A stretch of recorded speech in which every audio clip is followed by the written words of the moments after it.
everyone, John TheMorgile here, checking in for a video that a lot of people have been asking me to do. This is actually going to be an audiobook presentation of the Flat Earth book that I've been working on for almost a couple of years now. The reason I'm doing this in this format is because I had planned on doing this book as a physically published book, although there are some upfront costs that go into that, and it takes a lot of time, and I just don't have the means to get out and publish a book. And I may end up doing it as an ebook for sale, although I figured it would be best just to give this information to the Flat Earth community and the rest of the world for free. And it kind of reminds me of a joke I heard. I can't remember where I heard it. It was on the stand-up show, Laugh Factory, I want to say. But the joke was funny. It goes something like, this guy was really broke, and he was thinking about robbing a bank, get him some extra money. So he went to a bank, and he was, casing the joint. And he figured out that, okay, in order to rob this bank, he's gonna definitely need a car. He's gonna need to get a computer to hack into the system. He's gonna need some guns. He's gonna need some uniform outfits, masks. And he got to thinking about it, and it's gonna cost him a damn fortune to rob a bank. And so it dawned on him that he can't afford to rob a bank. So it's almost as if he would need to rob a bank, or at least take out a small business loan to rob the bank. That's kind of silly. Although I've put forth the effort into writing this book, I just frankly I can't afford to do it. And maybe I will later on, and I've probably got 10 books in me I could write. So it's not the end of the world, and I'd much rather just get the information out to people as quickly as possible, as freely as possible, so that's great. And I figured I'd at least get the first chapter out this week. Maybe I'll get another chapter out as well before my internet potentially gets cut off in the next 6 days as I record this. So anyway, I am a bit concerned that I'm not going to have internet here at my little apartment for too much longer. I have a payment extension due on April the 8th, and if it's not paid by then I will not have internet by April the 9th of 2018. And the way things are looking, all my bills are sort of falling due on this week. And so, long story short, I may not have internet as of April the 9th, so I wanted to get out as much of this stuff as I can. With that being said, I do want to thank my patrons through Patreon. Love you guys. You're the best, and without your help and support, some of you in particular, I want to give a big special thanks to Chris B. And honestly, there are a couple other people out there, and you know who you are, who have been instrumental in helping me sort of get back on my feet and get back to making videos and such. Just in the last couple of months, I couldn't do any of this without you. And if my internet does get shut down on the 9th, it's not like I'll be going away forever. But I just really love doing flat Earth stuff. It's the highlight of my day. I look forward to doing research and watching videos and creating videos the most. That's my favorite thing in the world to do. So it's not like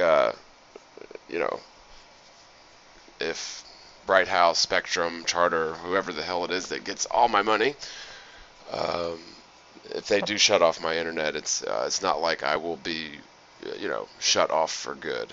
So if it wasn't for the support of the community, I would still be homeless, living in a hotel, and probably not even that. Long story sidetrack, but if you do want to support this channel and become a patron, you can do so for as little as $1 per month. And the web address for that is www.patreon.com/TheMorgile. And of course, you can support this channel directly through PayPal to www.paypal.me/TheMorgile. So with that being said, we'll get right into this. Thank you for watching. I hope you enjoy.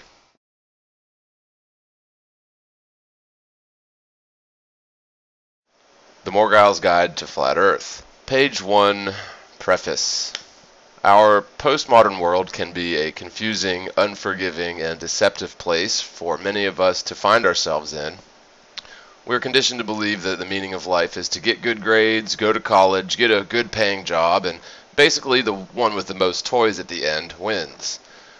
Also, we're misled into believing that unless you're an astronaut, there's nothing left to explore, no adventures to be had, nor discoveries lying in wait for those of us who dare to dream beyond the confines of the paved highways and endless beaten paths of the postmodern world. It is commonly believed that our below-average, lackluster planet, called Earth, is nothing remarkable or even remotely special. By extension, we humans are therefore even less significant by many orders of magnitude, according to the modern scientific paradigm. Logically speaking, this is a rather astute observation, if only the fundamental premises involved were true, or even remotely relevant to actuality. From as early on as possible, we are collectively forced to believe in absurd theories, supported by complex mathematical explanations, such as those surrounding the Big Bang Theory, Copernican universe, and gravity, etc. Such so-called laws are misguided attempts to theoretically describe and explain all things to the umpteenth decimal, proverbially going way over the heads of most people in terms of the supporting evidence.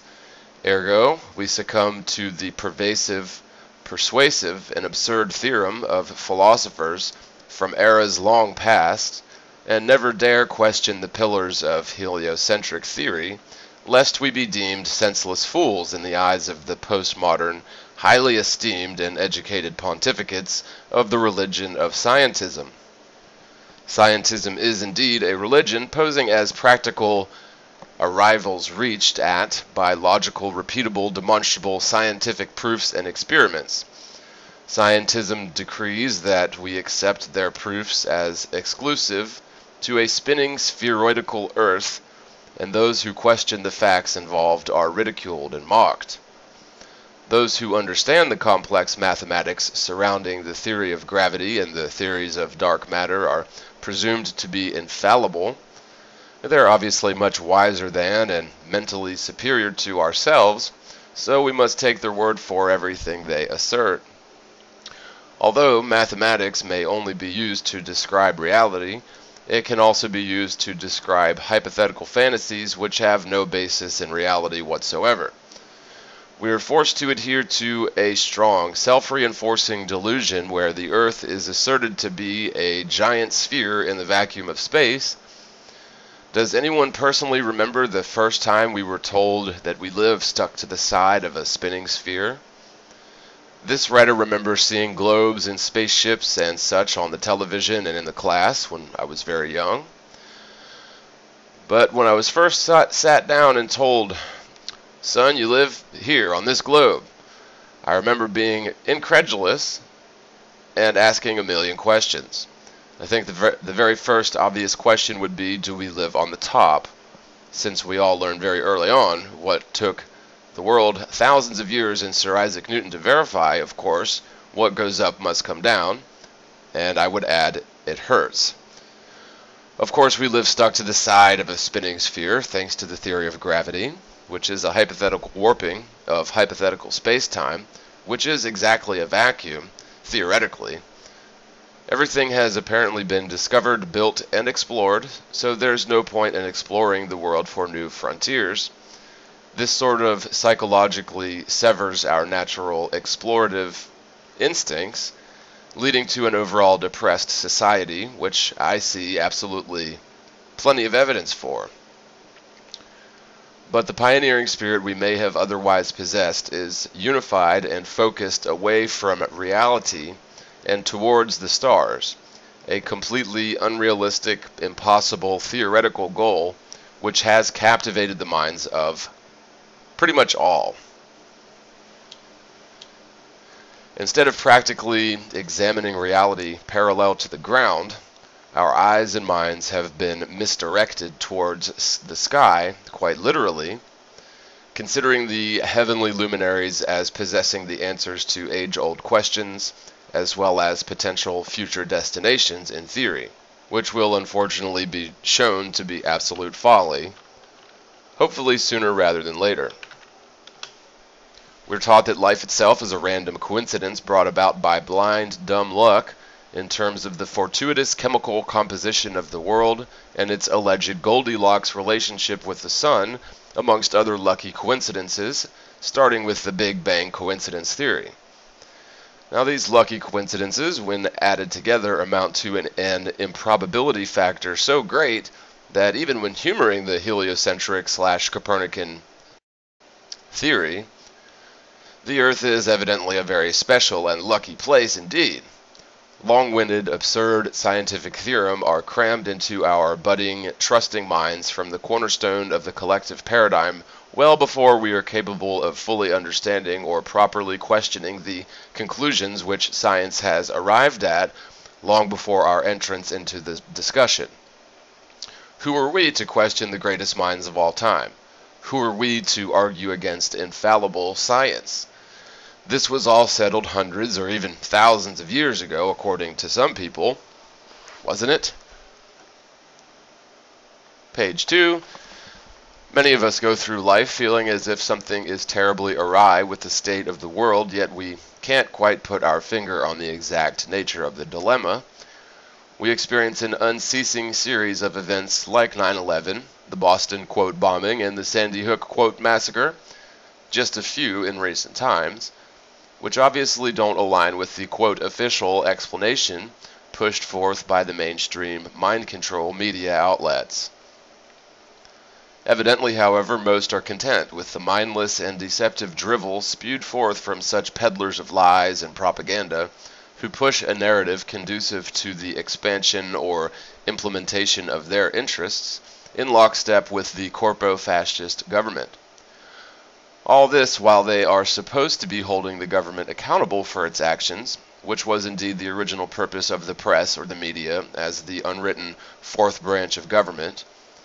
Now, of course, the press is owned by the same corporations who are pulling the strings of the government, meaning we will probably never have a trustworthy media or mainstream press, with such gross conflicts of interest galore between the government and the Big Five, I think that's now down to 4, corporations that comprise the media.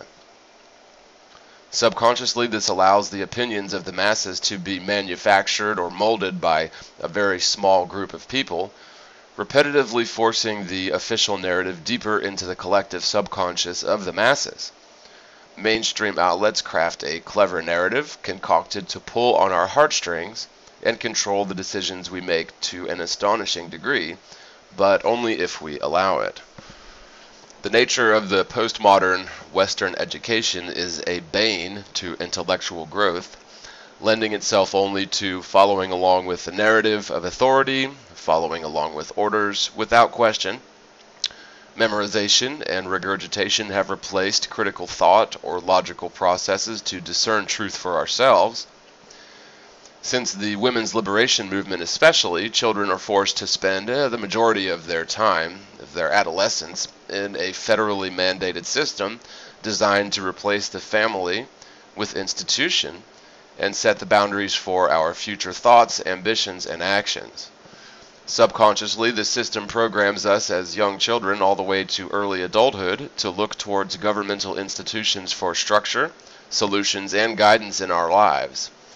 History proves this sort of blind allegiance to be a monstrous mistake, as governments will eventually feed on the lifeblood of the people in order to perpetually expand their reach of power, enrich their coffers at the expense of the masses, finally concreting their stranglehold over each individual by incrementally stripping us of our rights, and finally our most important weapons, our very thoughts and minds. The only way this can occur is if we sit back and allow it, which is exactly the sort of people the postmodern federal education system is producing. Although the days of conventional slavery are over for the most part, whips and chains have been replaced with lazy boys, perceived luxury and convenience, not to mention a fiat currency which is not issued by the Congress or any American governmental organization with any sort of oversight by the people. The Fed, or the Federal Reserve System, is not federal, nor does it hold reserves, so it is literally a double lie by name, and is owned by private conglomerate banks that are certainly the most insidious domestic enemy America has ever faced. JFK was assassinated, apparently because of this disavowing the Fed and, of course, the CIA, amongst other institutions. Our entire system of government was set up to avoid monopolies and avoid central banks, yet that's exactly what we've got in the postmodern America. Thomas Jefferson and others must be spinning in their graves. In order to maintain a comfortable lifestyle, most people have no choice but to work at a job they totally loathe, always teetering on the edge of financial ruination. So instead of physical whips and chains, we are inhibited by the thought of losing our material possessions or even our very homes. So how free are we really if we are forced to work at a job we hate, or else we become homeless and starve to death? Nothing against an honest living, but corporate America has obviously sold its citizens down the river by automating jobs and outsourcing them to foreign countries, whilst failing to give back to the communities they were set up to enrich, not to mention the very communities which made their success possible. Corporations were only ever intended to benefit the community. However, corporate attorneys have long found loopholes which allow corporations to completely abandon any sort of responsibility, ethical, moral, financial, legal, or otherwise. In my experience, in the construction industry, off and on, spanning a couple decades, most manual labor positions are filled by illegal immigrants, under the table, without the need for unemployment insurance, disability, workers' compensation insurance, etc. Identity theft is rampant in these communities, and the employers simply look the other way if the necessary documentation is given. And I hate to sound racist, as many of my neighbors in the past, friends, neighbors, have been actually illegal immigrants. I love them as neighbors, and I have nothing against them as people. I've been on hundreds of construction sites over the last few decades, and very rarely will you see a job site that doesn't have at least half of the crews consisting of obvious self-proclaimed illegal immigrants. Now, it begs the question, if we're living in the most prosperous free country during the most prosperous time in history, why is America in a nosedive decline with a national debt and deficit that isn't even possible to comprehend? It's so large. Could it be that capitalism has ultimately failed? Could it be that the Fed is a scam and this whole thing was meant to collapse? Or is it a combination of such factors that is leading to the moral, financial decline of the greatest free nation on earth? Somehow the U.S. government can find tens of billions of dollars a year to fund phony scientific programs like NASA or LIGO, trillions of dollars for endless wars against terror or drugs, but they cannot find the funds to provide an adequate safety net for the most impoverished and critically ill Americans. The cost of basic health care and higher education seems to be set up strictly for multimillionaires to afford, and finding a job that will give you full-time hours and medical insurance benefits is almost impossible, thanks to the corporate climate a few decades into NAFTA. And of course, the latest knife in the back of middle America, Obamacare. Many see the United States style of government as somehow superior to all others, citing the Constitution as some perfect living document of governmental foundation. This all may sound a bit unpatriotic, yet we find ourselves entrenched in never-ending foreign wars of aggression. With so little freedom in our personal choices, it would be insane to believe that we're living in a morally superior, quote, free country. The majority are apparently content with a massive, overreaching surveillance state, big daddy government, so long as their comfort, convenience, and safety are apparently preserved. In truth, we live in a society which is anything but free. Liberty is often confused with individual freedom or personal sovereignty. The difference being liberties are temporary privileges granted unto an individual by others, while personal sovereignty preserves the idea that each individual is an independent entity, free to do as he or she chooses, so long as it doesn't adversely affect others. While claiming to be the beacon of freedom and justice in the world, postmodern America houses the largest prison population in all of history, and unjustified wars appear to be our #1 export to the world at large. The US dollar, a fiat currency backed by oil, binds us with invisible chains in the form of debt and whips in the form of comfort, convenience, and safety, being a paycheck or two away from catastrophe for many Americans. This may seem a bit overstated, however, when you study this topic deeply and objectively, you will surely find that it's 100% accurate and true that our freedoms are an illusion, and our thoughts, choices, and actions are not entirely of our own volition, but are often an auto-response, muscle memory of the mind, to subconscious subliminal suggestions implanted into our collective psyche through repetition and manipulating specific neural pathways, while we're unable to logically contest, question, or refute that narrative. Indeed, the television has proven to be the perfect mass mind manipulation machine, as the mind's natural defenses against foreign ideologies or suggestions are down during our dopamine-enhanced temporary suspension of disbelief while watching the old boob tube. The powers which ought not be have made a science out of controlling entire civilizations, passing their knowledge down through generations of secret societies, with the television as the pinnacle technology for complete control of the minds of the masses. Of course, the word government etymologically translates to mind control, so it's no surprise we find ties between the CIA and Disney, for one example. The big five multimedia conglomerates are right in bed with the government, just as the war whores involved with the military-industrial complex are. Obviously, they've learned that psychological oppression, while effective short-term, eventually leads to upheaval, revolution, and uprising against the slave drivers or the royalty. Instead, they've found it far more prudent to enslave us with our own greed, collective propensity to sacrifice freedom for short-term comfort, perceived luxury, and security. Every day for at least 13 years, most of us pledged allegiance to a flag, to an ideology, and a republic which is merely a beguiling shadow of its former self. The republic we mindlessly reference therein has long been subverted and co-opted by oligarchs who control the vast majority of government, wealth, influence via the media, and of course real property and valuable commodities of the world.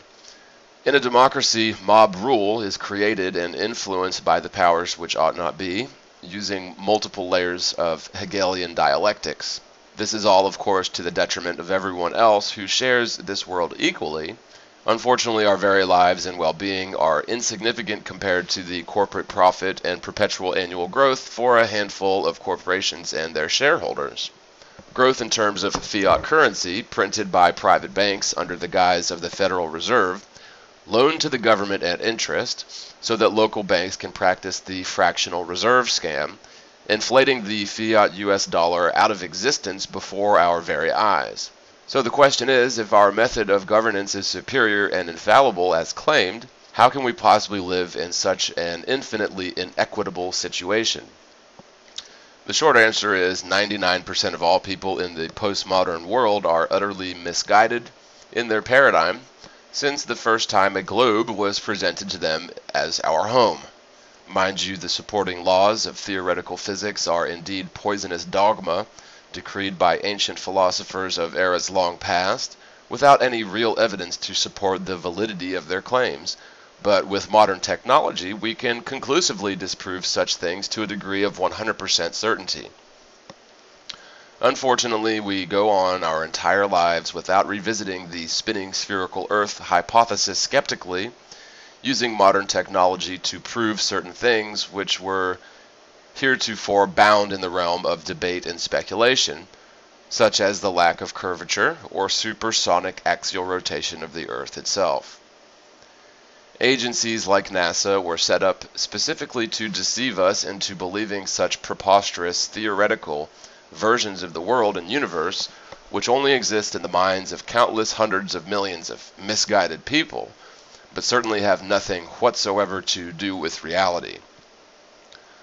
The entire galactic / heliocentric / acentric theory of all things relies strictly on the premise that the Earth be a rotating globe in the vacuum of space-time theory, an infinite void populated by theoretical galaxies, nebulae, and asteroids.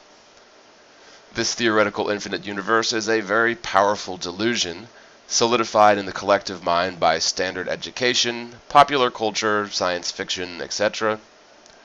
As preposterous as this lie truly is, the delusion involved can be extremely difficult to shake off. For any Star Wars fans out there, becoming a ball Earth skeptic can be a bit of a difficult journey. How would things change for you were you to realize that the Earth is in fact not a spinning sphere?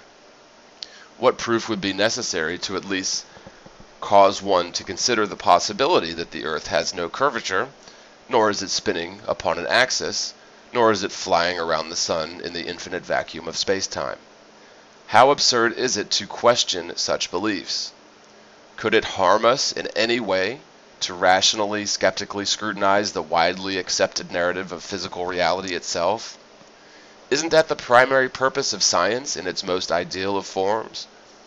Indeed, the meaning of life is probably to truly understand and respect the world, if nothing else. Protestant Christianity was the primary driving force in the early colonization of America, teaching dogma, but also love, generosity, community, and morality, yet this is completely at odds with the current state of affairs in postmodern America and its lucrative apostate churches, especially within the hierarchical Vatican/Roman Catholic umbrella. Hate, greed, self-preservation, and immorality are indeed the norm in the culture we find ourselves in today. Rampant immorality and grotesque behavior seem to be prevalent in all areas of culture where power, lucre, and influence are found. This can all change, but it can only possibly occur one person at a time. It is this very strong delusion which allows masses to rid themselves of personal accountability or morality without losing any sleep. If the Earth itself is an insignificant speck of dust, then any decisions made by us biological/chemical accidents of nature are even less significant according to the prevailing, widely taught delusion.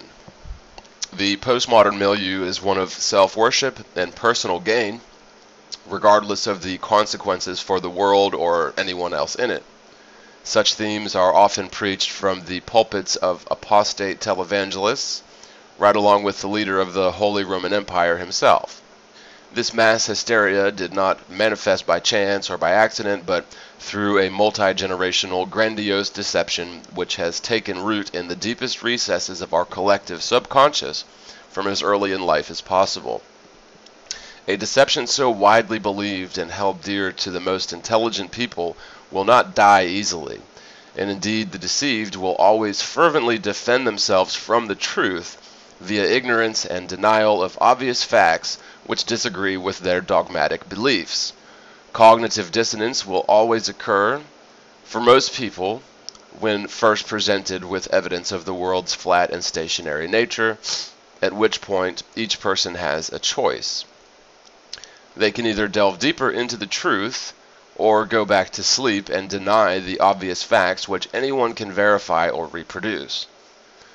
Those scientists and philosophers who are heavily invested in the deception will defend its ridiculous premises at all costs, while average people similarly defend themselves from the truth just as ferociously. So much of our atheistic/science fiction culture is founded upon this grandiose, pervasive deception, and indeed the most staunch nihilists and atheists have built their paradigm on the validity of theoretical astrophysics, to be sure. Science, as a process to logically discern truth and understand the natural world by observation and practical experiment, has been replaced with scientism, which is an unquestioning belief in the ancient doctrines and theorem of philosophers, which are to be left unquestioned and unshakable, even with contradictory evidence abound. This great deception has now been unveiled to the world, and I hope this message finds you well. Page 3, Chapter 1, Scientific Debunking of the Heliocentric Theory. The topic of this work will seem to cover the most incredible, unbelievable delusions of a cross-section of society who have low IQ, no understanding of science, and probably have some absurd evangelical Christian paradigm driving them toward such an absurd theory, as the Earth being a stationary plane as opposed to a spinning sphere in the vacuum of space. Indeed, when this writer was first introduced to the notion of a static plane Earth, absolute incredulity wouldn't approach describing my views towards the subject. One of the most important distinctions to make at the beginning is the absolute disconnect between theoretical astrophysics and science. Science is a logical process which requires demonstrability, repeatability, and falsifiability of any theory or law. For example, we know that loosed objects will normally fall at a rate of 9.8 meters per second squared until said object reaches its terminal velocity, which depends on the drag or aerodynamics of the object. Hence, a feather will fall slower than a bowling ball. This is certainly demonstrable, falsifiable, and repeatable. On the other hand, the theory of gravity is an extremely complex function of a hypothetical reality which doesn't actually exist. At the brass tacks level, gravity is allegedly caused by the spherical Earth displacing or warping the theory of space-time. In response to this massive displacement of the theory of space-time, the vacuum of outer space creates a sort of surface tension and gravity well around the massive spherical planet Earth. We all understand that the medium which houses space-time is alleged to be a near-perfect vacuum, or at least a far lower pressure area compared to that of the Earth. Gravity, space-time, dark matter, the Big Bang, solar hot atomic fusion are all examples of pseudoscientific claims of theoretical astrophysics, which has indeed become a religion practiced by the entire world, although it does not self-identify as a religious cult, which it obviously is indeed. We are compelled as early in life as possible to believe that our world is a spherical object orbiting the sun, orbiting the galaxy, orbiting the universe. Nobody in the world has first-hand direct knowledge or experience to prove the world has any sort of inverse square curvature, which is 100% necessary to result in an overall spherical Earth, of course, and ditto for the absurd and preposterous notion that the world is rotating at 1,037 miles per hour at the equator, and half the speed as the hour hand on a regular 12-hour clock at the North Pole. We are literally brainwashed into believing that the Earth is a spinning sphere so young that our minds are psychologically incapable of rationally arguing against these propositions, much like the idea of Santa Claus, the Easter Bunny, or the Tooth Fairy. While we're young, we place a great amount of faith in the teachings of our elders. However, I personally remember being rather incredulous and argumentative about the idea of the world being a spinning sphere. Unfortunately, when you're 3 or 5 years old, it's abject folly to attempt an argument against an opponent, be it a parent or teacher, who has volumes of books, years of experience in the exact same unfortunate brainwashing program which was insidiously ingrained into the psyche of the parent when they too were indeed 3 or 5 years old themselves. Fortunately, we're all told at some point that the Tooth Fairy et al. Are fictitious. However, the same cannot be said about the most ridiculous fairy tale of them all. That is, of course, the one about the world being a spinning sphere in the vacuum of space. In fact, there is obviously a multifaceted organized propaganda campaign which has been going on for at least, ostensibly 400 years or so, plus or minus and to varying degrees. This campaign has, over the last 60 years or so, culminated in a completely foolproof, ironclad deception, or so it would seem. This deception comes in the form of indoctrination via the educational system, branches of the military such as NASA, pop culture, such as Star Trek or Lost in Space, subliminal programming through repetition, see 90% of logos, including some of the rather popular film distributors. There's literally zero direct proof whatsoever that the world is a spinning sphere of any sort. The body of this work is intended to elucidate the obvious, repeatable, demonstrable, and falsifiable natural science which perfectly proves a static plane Earth. Secondarily, and probably more importantly, we will show enough conclusive, observable proof that the conventional accepted heliocentric model simply does not work in terms of adequately describing reality. In light of this staggering information, the lack of Earth motion or Earth curvature, and the utter failure of the logically repulsive heliocentric model constructed around the most absurd and preposterous theory. Page 4. The heliocentric theory is one that is unquestionably accepted by all modern scientists, laymen, and intellectuals alike. It is the idea that the world is a spinning sphere, hurling through space-time around the relatively massive Sun at approximately 18.5 miles per second. This translates to an average of 66600 or 66,600 miles per hour on average, along a cycle which spans approximately 180 million miles over a 6-month period. As the world allegedly orbits the Sun at such an incomprehensible speed, it is also claimed to be rotating upon its axis once per 24 hours. This alleged axial rotation is certainly not remarkable in terms of rotations per minute, or RPMs. However, at the equator, this calculates to an eastward velocity of 1,037.5 miles an hour, assuming the world is a sphere with a radius of nearly 4,000 miles. Even with such an apparently low RPMs, the Earth's alleged axial rotation is claimed to be well faster than the speed of sound, according to an observer at the equator, relative to an observer at the North Pole. In the United States, it's purported that we're traveling east along a great curve due to the Earth's alleged axial rotation at around 800 miles an hour, still considerably faster than the speed of sound. This supersonic axial rotation of the planetary equator, tropics, and beyond is assumed to be a constant speed or a fixed frame of reference by science. It's claimed that our angular momentum and gravity allow for us to walk around unaffected by this extremely fast theoretical eastward velocity along a curve. This theory is, of course, nonsense, which is merely repeated by people defending their beliefs, without a shred of physical evidence to support the claims. For example, at the equator, not only would the equatorial observer be traveling east at 1,037.5 miles an hour, they would also be dropping vertically along an inverse square curve at a measurable rate from a given base point at around 135 miles per hour squared, compared to the tangent line from a base point as shown from a top-down perspective in the figure here. As the Earth allegedly orbits the Sun is claimed to be racing around the galactic center at about 483,000 miles per hour. This velocity is easier stated than comprehended, but that is what is claimed by hypothetical science. The rotating nature of the Earth would dictate that at dawn, the Earth should be racing up towards an observer's feet at over 65,000 miles an hour, but at dusk it should be racing down away from the same observer's feet in the opposite direction at 65,000 miles an hour. Now, this is an overall acceleration exceeding 130,000 miles per hour during a 12-hour period, a rate of approximately 10,800 miles per hour, which would be experienced every day, and all night by everyone in the world.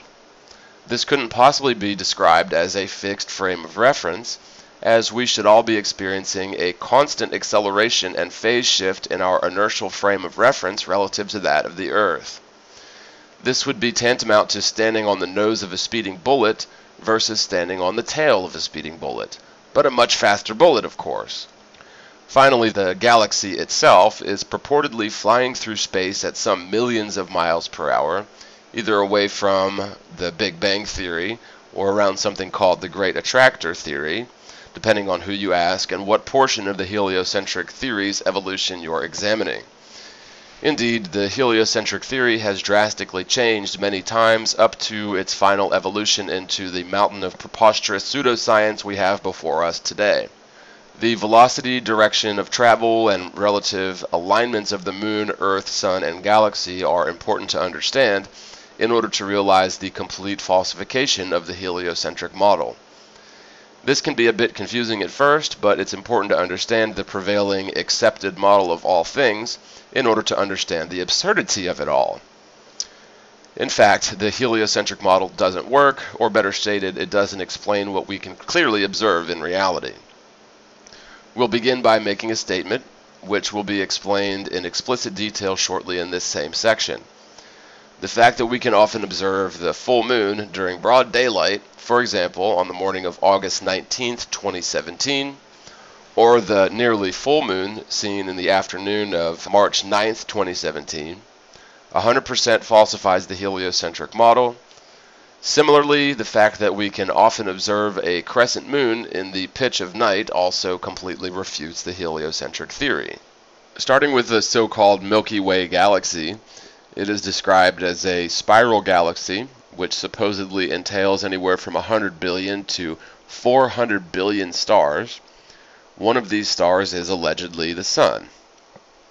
All of the stars in the galaxy are claimed to essentially adhere to what's called the Galactic Equator, or galactic plane. Theoretically, we're dealing with a plane, or essentially a flat area comprised of all of these stars, all of which orbit the center of the theoretical Milky Way Galaxy at varying incomprehensible velocities along offset elliptical paths. A common physical object analogous to the Milky Way Galaxy would be like a dinner plate. All of the stars in the galaxy are more or less adhere to the average plane of the plate, which is described as the Galactic Equator or the galactic plane. As the Sun supposedly races around a specific unwavering plane and along an elliptical path around that single plane, relative to the galactic center at nearly 500 million miles per hour. Meanwhile, the galaxy itself is claimed to be traveling through space at some millions of miles per hour in a direction contrary to that of the Sun and the other stars, orbiting its center, yet those stars somehow remain fixed to their respective orbital planes and elliptical orbital paths, hypothetically.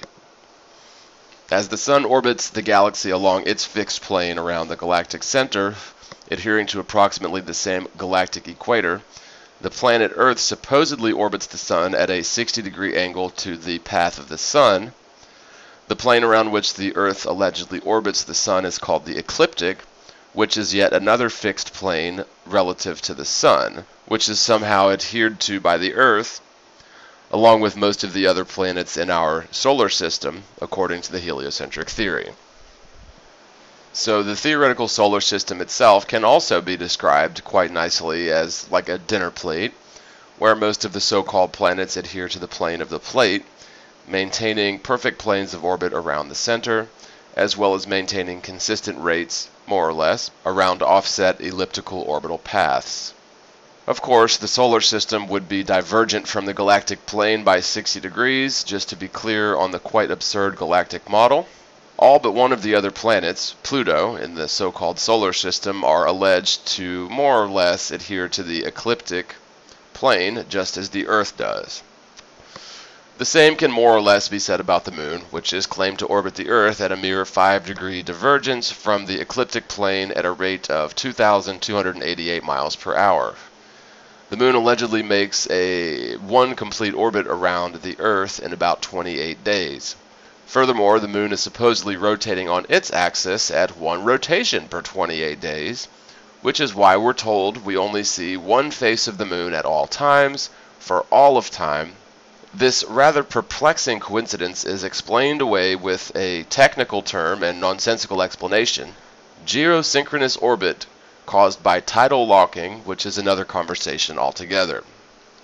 In short, the galaxy flies through space at some millions of miles per hour in a direction divergent to the path of the Sun, while the Sun orbits the galactic center along an elliptical path divergent from the path of the galaxy, maintaining a constant plane of orbit relative to the galactic center. The Earth's ecliptic, or orbital plane, diverges at a 60-degree angle to the path of the Sun, while the Moon orbits the Earth at a 5-degree divergence from the ecliptic plane. This would be figure 2 for a basic depiction, not to scale, of the galactic system we're supposedly living within. Considering this figure, the accepted model of the galaxy and our solar system are represented in the simplest manner.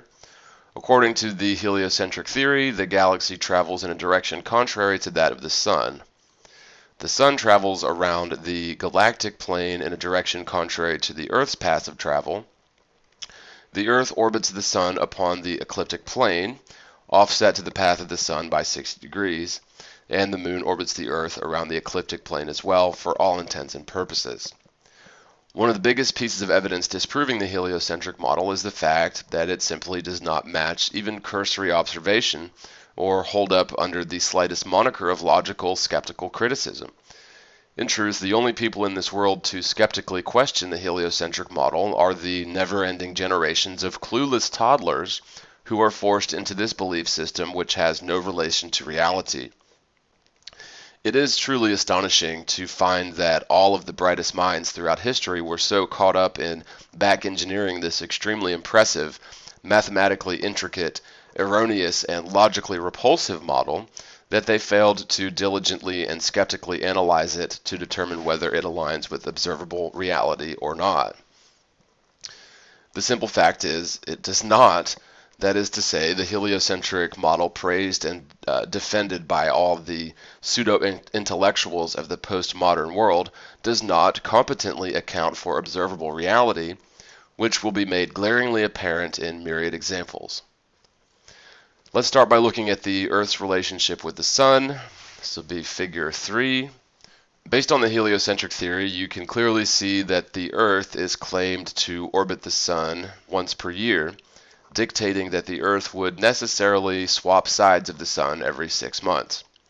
It is claimed that the Earth is tilted 23.4 degrees from a 90-degree vertical axis perpendicular to the ecliptic, or 66.6 degrees from the ecliptic, which is purportedly causal of the seasons in the heliocentric globe-Earth theory.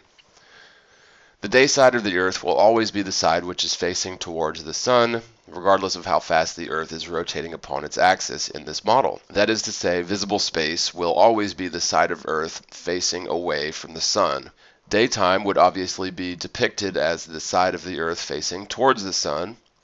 The terminating line in the center, or twilight zone, is the area separating day and night.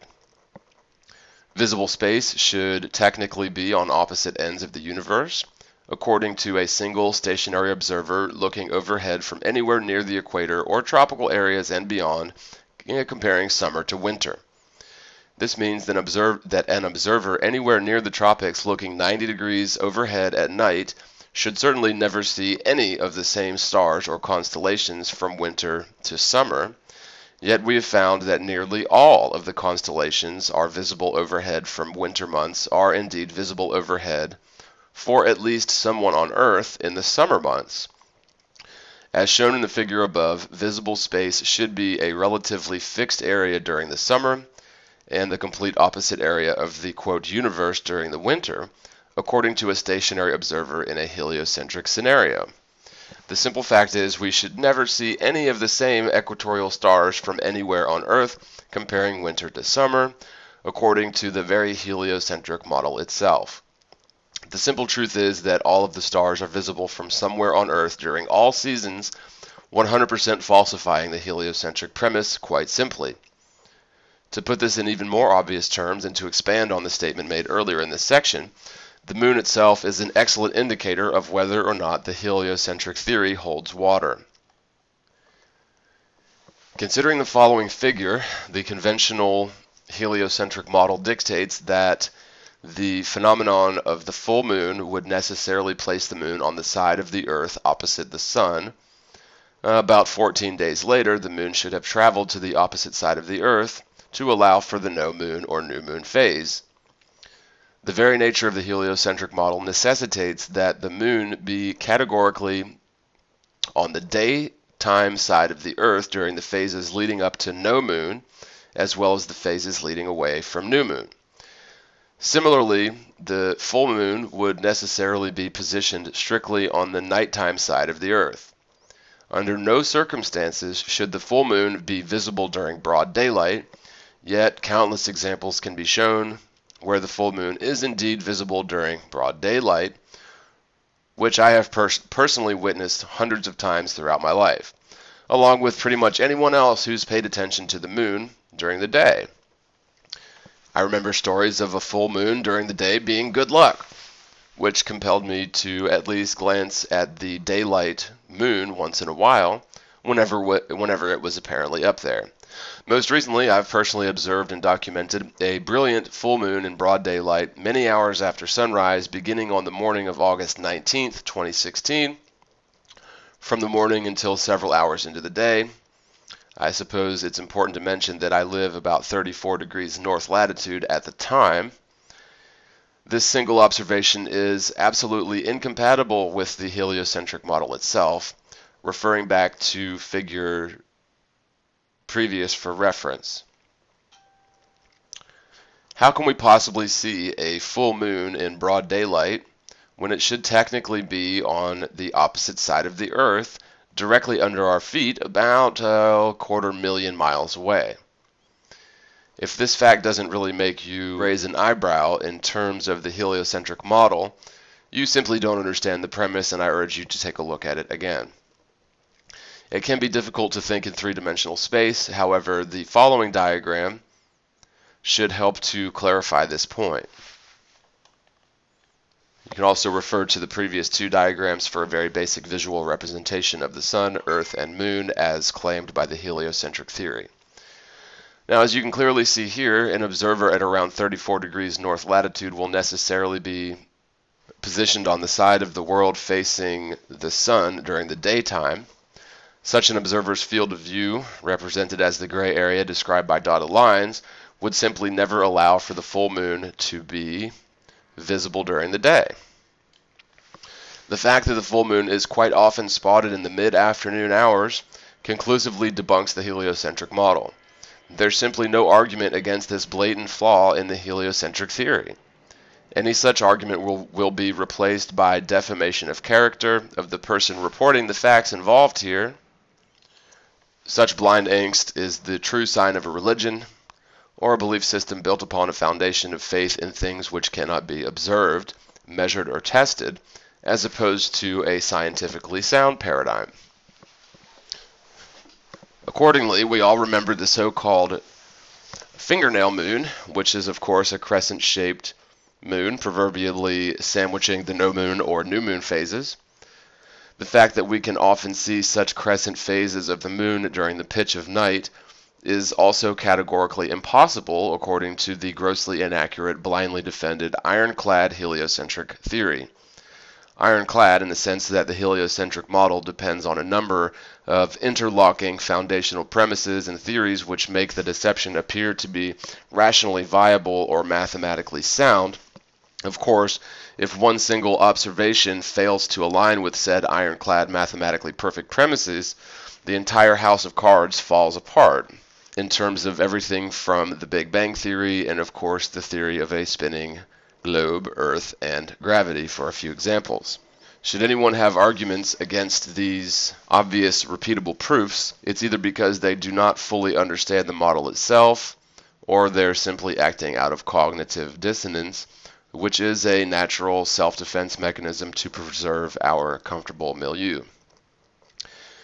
There is absolutely no possible way anyone could observe a full moon during broad daylight or a crescent moon in the pitch of night according to the very layout of the globe-Earth model itself, yet people have documented such observations throughout history innumerable times. The fact that we can see countless stars and constellations comparatively from winter to summer equally discredits the notion that the world is orbiting the sun and the stars are surrounding us in infinite space in all directions. The stars are indeed above the flat Earth, and so the Earth does not exist in infinite space. Space is a secondary feature of the world itself. So it's important to try and suspend belief of all the heliocentric premises we've been indoctrinated to believe in. As stated, the heliocentric model simply doesn't adequately describe basic observable reality. These basic repeatable observations, for example, the full moon during the day, the crescent moon at night, as well as visible space failing to completely change from season to season for an observer of significant distance from the Arctic circles or anywhere near the tropics, are each independently quite satisfactory to demolish the heliocentric theory. Taken together, there's really no reason to go on believing in the heliocentric theory without some really concrete evidence to support it, although this is just the beginning. At the very least, this evidence should at least pique a serious researcher's interest into the idea that heliocentrism is a wholly inadequate explanation for observable reality. Shockingly enough, these are but the tip of the iceberg in terms of obvious discrepancies between theoretical models of the world and the universe and observable reality.